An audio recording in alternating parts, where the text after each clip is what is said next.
Terjerat cinta masa lalu. Bab 003. Ya iya dong, biar puas, sahutnya yang mendapatkan tawa dari Yuda serta Bagas. Hazel menggelengkan kepalanya mendengar percakapan yang menjurus ke arah jorok itu. Ia pun membuka suaranya, supaya obrolan itu berkarinti sampai di sini. Kami ambil kamar yang paling besar aja, El, biar para cewek ada di satu kamar. Sisanya, kalian para cowok yang bagi kamarnya karena kalian bertujuh. Terlalu sempit kalau untuk satu kamar, jelasnya menatap sang ketua yang sejak tadi mendengarkan. Kepala Narel mengangguk. Dia juga sudah memikirkan hal ini sebelumnya. Yang lainnya setuju.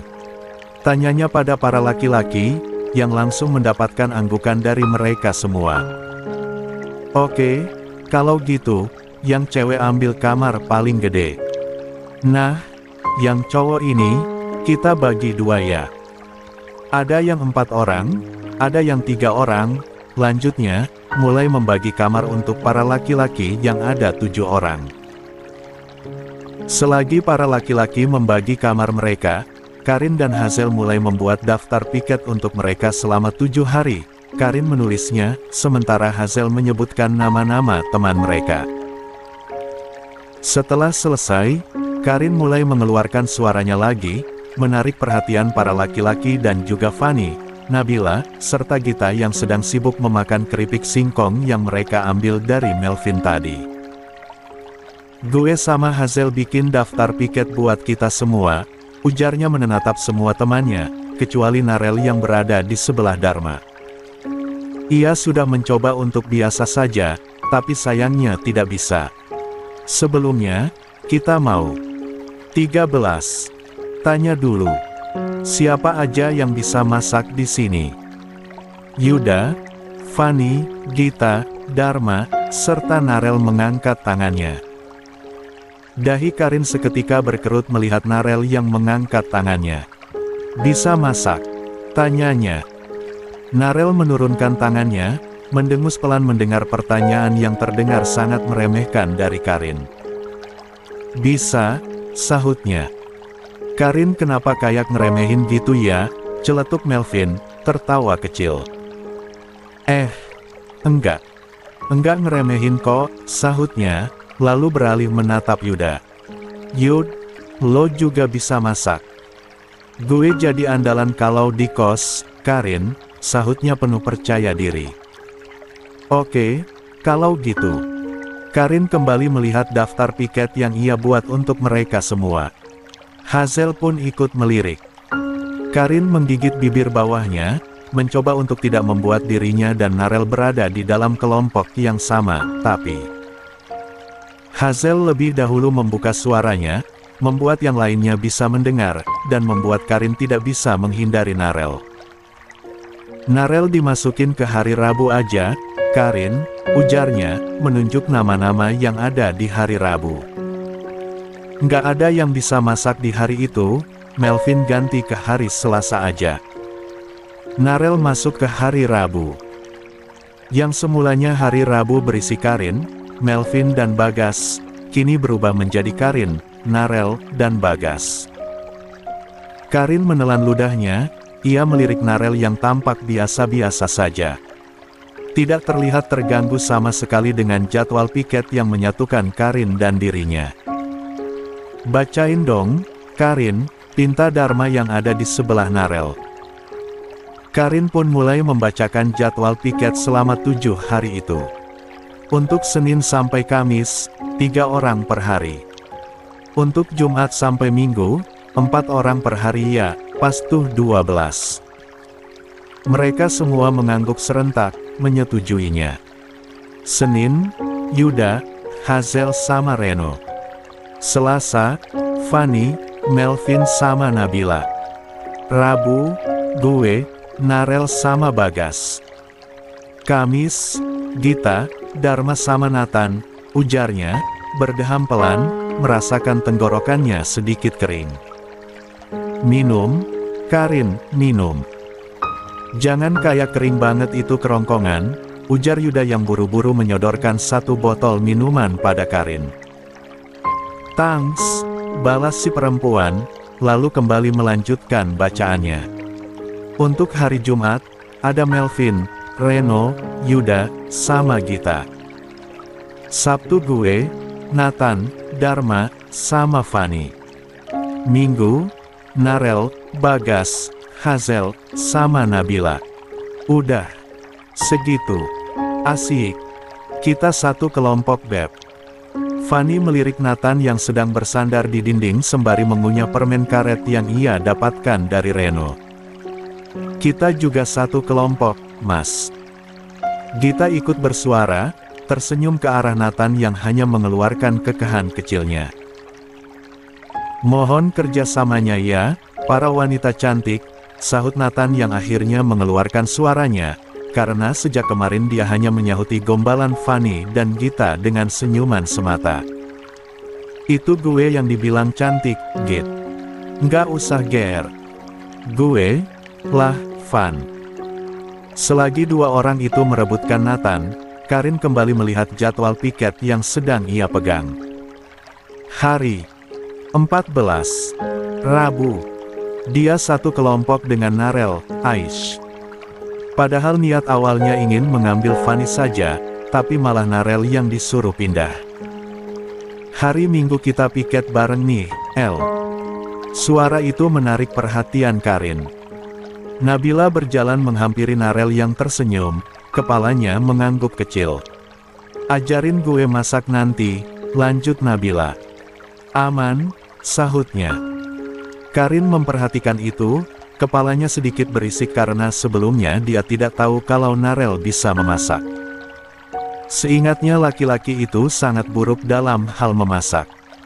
Tak menyangka, Narel benar-benar berubah selama 2 tahun ini. Merasa diperhatikan, Narel menoleh, mata mereka berdua bertemu sesaat. Karin langsung mengalihkan pandangannya, berdeham kecil, lalu beranjak dari tempatnya.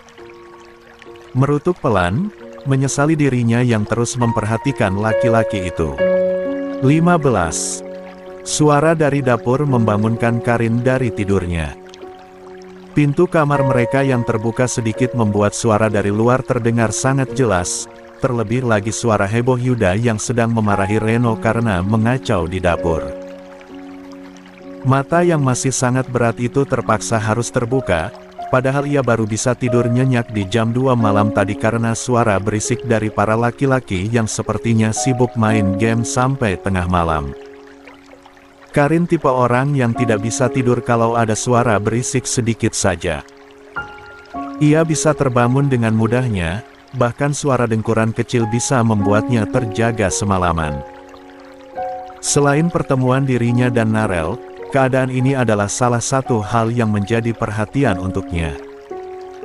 Kualitas tidurnya akan sangat terganggu selama 2 bulan ke depan. Dengan mata yang masih setengah terpejam, Karin beranjak dari kasurnya. Di sebelahnya ada Fanny dan Nabila yang masihlah tertidur, dan Gita sedang memoles wajahnya dengan pelembab, tampak baru selesai mandi, sementara Hazel sedang sibuk di dapur bersama Yuda dan Reno, selaku 3 orang yang sedang bertugas hari ini. Lo beneran ambil air di sumur ya tadi, Git?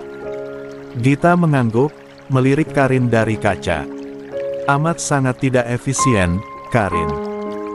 Capek gue bolak-balik ambil air di sumur, sahutnya, menghela napas. Sebelum mandi tadi, Gita sudah berulang kali mengambil air untuk mengisi ember hijau yang berukuran besar.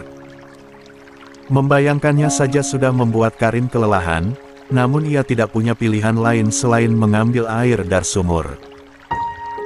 Dengan mata yang masih mengantuk karena belum tidur dengan cukup, Karin pun keluar dari kamarnya, lengkap dengan handuk dan juga pakaiannya. Ia berniat untuk segera mandi. Aroma masakan menyambut dirinya tepat ketika ia melangkah mendekat ke arah dapur.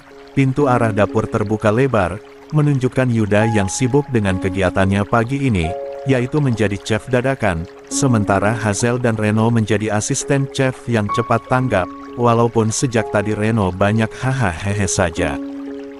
Selamat pagi, Karin.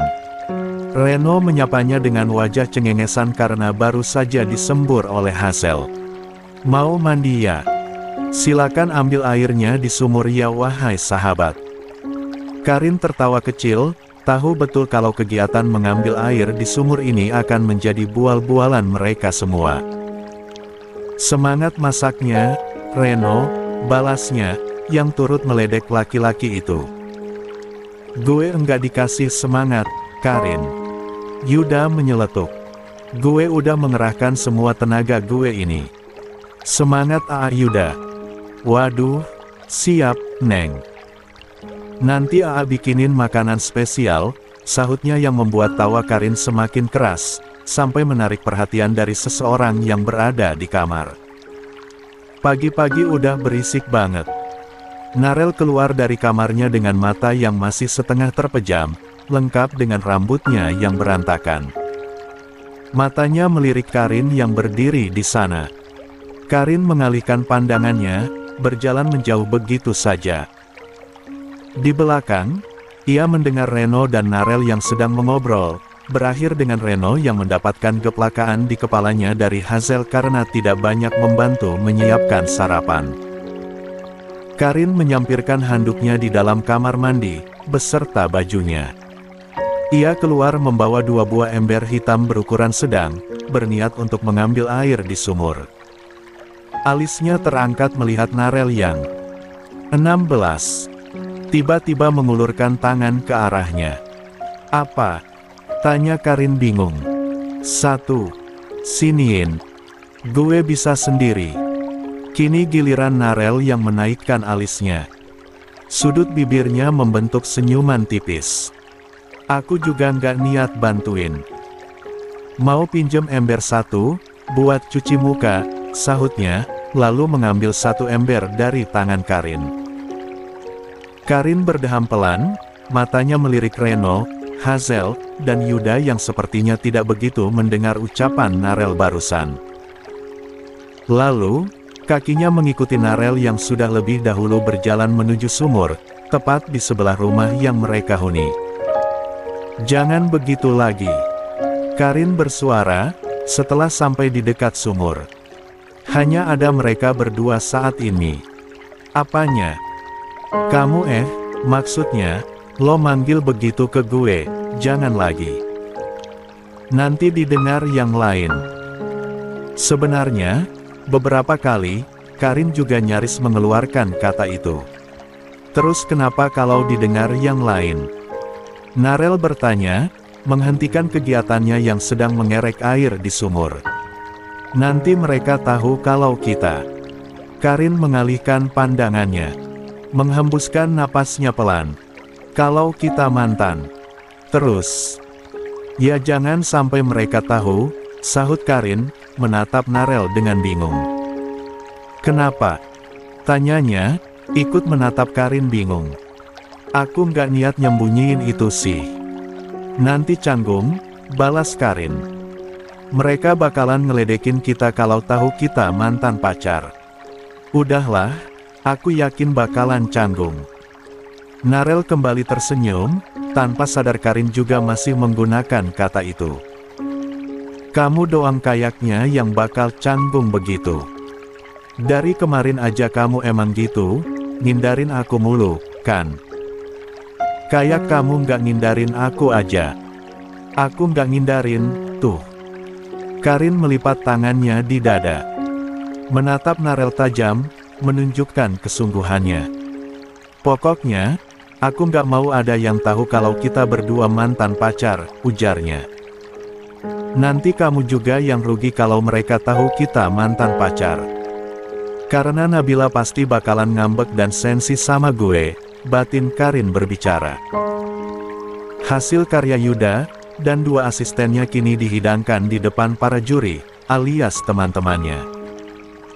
Yuda berdiri di sana, dengan 1 lap dapur di lengannya, bertingkah layaknya pramusaji dan juga seorang chef. Izinkan saya mengenalkan makanan ini terlebih dahulu, ujarnya, menatap teman-temannya. Go ahead, kita dengerin, celetuk Bagas, yang masih setengah menguap. Baru saja bangun dari tidurnya. Kami membuat 2 menu yang berbeda. Nasi goreng buatan 2 asisten saya, sementara bakwan sayur dan juga telur dadar ini adalah buat saya sendiri, ucapnya, bertingkah layaknya sedang berada di restoran mewah. Biarkan saya jelaskan filosofi bakwan sayur. Walaupun dari bahan yang berbeda-beda, tetapi tetap satu jua, yaitu 17. Enak. Kalau nasi goreng gimana? Nathan bertanya, cengiran di wajahnya tampak jelas. Kalian lihat nasinya. Reno yang mengambil alih untuk menjelaskan filosofi nasi goreng hari ini.